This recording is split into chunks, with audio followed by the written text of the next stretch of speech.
C'est ici, dans les bureaux d'études Raonet d'Atelco Technologies, spécialisés dans l'usinage de précision et la conception de pièces industrielles, qu'on découvre les moules des futurs bonbons cœur de la confiserie des Hauts-de-Vosges de Plainfin.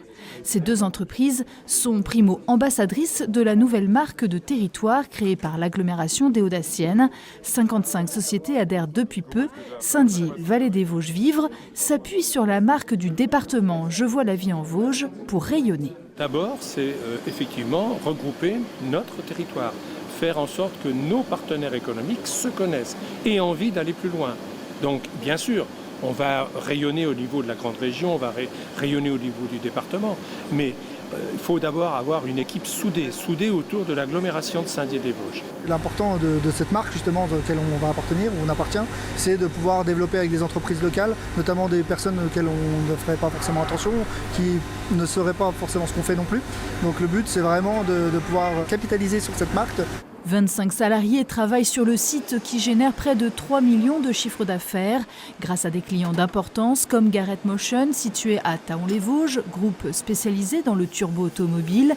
La société fournit aussi le commissariat à l'énergie atomique en outillage, fabrique des pièces hydrauliques pour les avions Rafale développés par Safran à Molsheim, un réseau qu'Atelco cherche à consolider. Surtout sur la partie aéronautique, où aujourd'hui on a investi pas mal de choses en termes de machines, de métrologie, de système qualité, avec le N9100 dont on est certifié, donc qui est une norme aéronautique, et on veut bonifier cette certification pour continuer à se développer sur cette partie-là. Et c'est de cette dynamique dont veut profiter l'agglomération par l'intermédiaire de son service de développement économique qui voit en cette nouvelle marque de territoire un tremplin. On a besoin d'ambassadeurs au niveau économique, comme on a besoin d'ambassadeurs au niveau touristique. C'est encore une fois montrer la valeur, l'envie qu'elles ont, la dynamique, l'énergie, mais c'est montrer que les entreprises, elles se battent. Et même elles embauchent, en l'occurrence pour Atelco, des tourneurs et des fraiseurs. Pour montrer le savoir-faire du territoire, un programme de visite des sociétés adhérentes est proposé dans les jours à venir.